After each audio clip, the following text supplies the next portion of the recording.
The iPhone 16 Pro Max boasts the largest display ever in an iPhone at 6.9 inches as well as the longest tested battery life of any iPhone yet. We also appreciate the camera upgrades and camera control button, but Apple Intelligence lacks that wow feature for now and the charging speed could use a boost.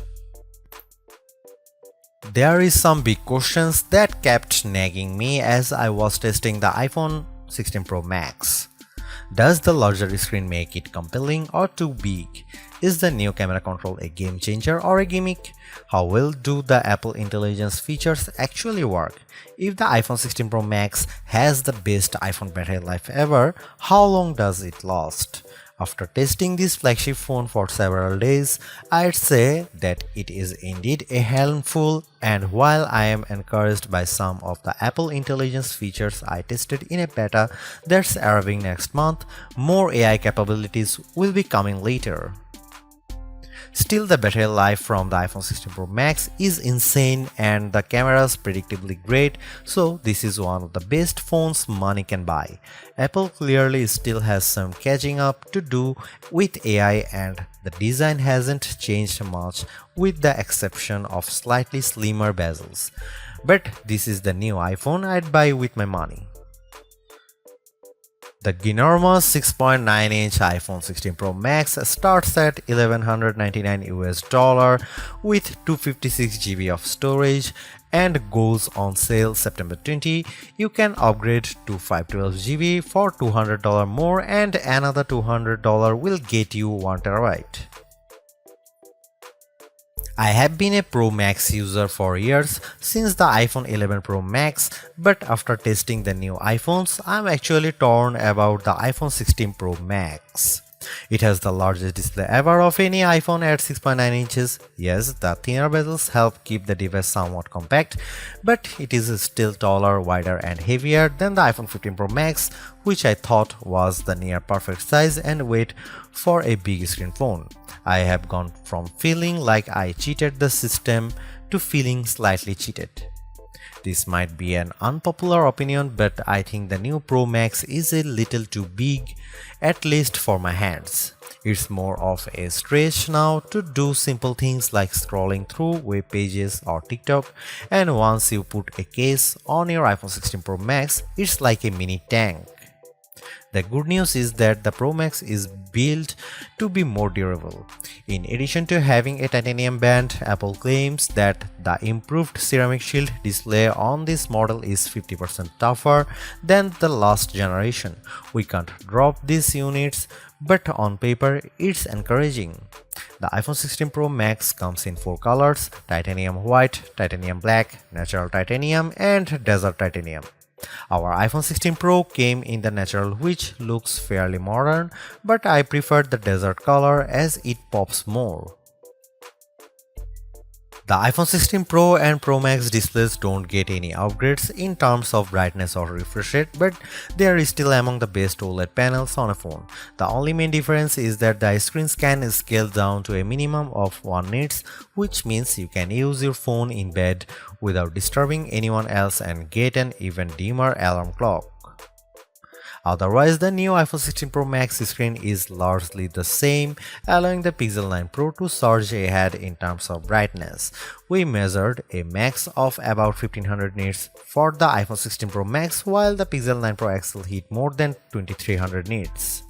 Outside in direct sunlight, the iPhone 16 Pro and Pro Max were both dimmer than the Pixel 9 Pro XL, though Google's phone dimmed faster over time in response to the heat. Other than the display size, the biggest design change to the iPhone Pro Max is the addition of the camera control button. This recessed capacitive button on the right side uses haptic to give you feedback and it launches you straight into the camera.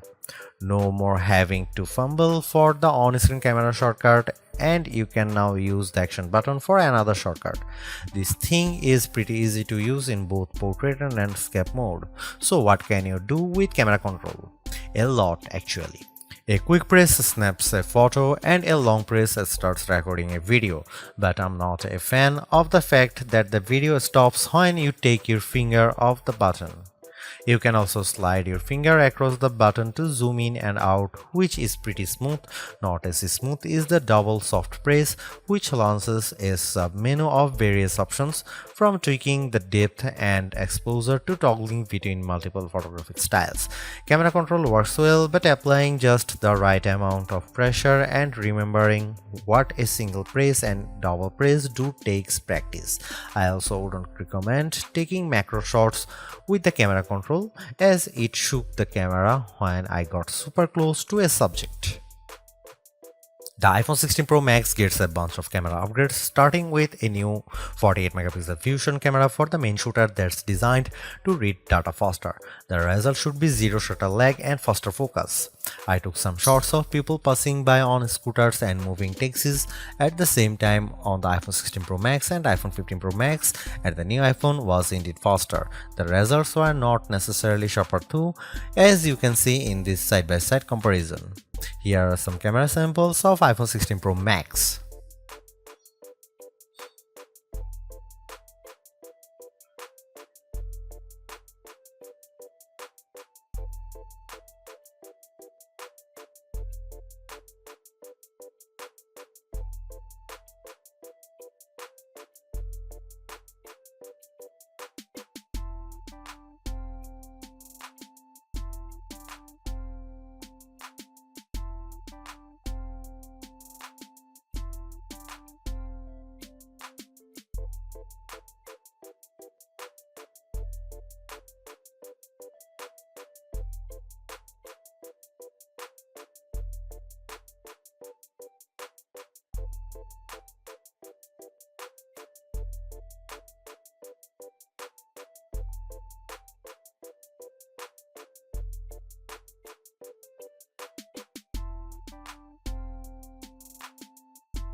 The iPhone 16 Pro Max's video gets an upgrade with 4K video capture up to 120 frames per second, and there's some pretty neat things you can do with that footage. Using the playback speed controls, I could slow down a ping pong match to 50%, 25% or 20%, and the footage still looked sharp. Apple Intelligence is Apple's version of AI that's designed to be more secure and helpful than what Samsung and Google offer. But right now, Apple Intelligence is more of a tease since it's in developer beta right now and it won't launch for the rest of us until October.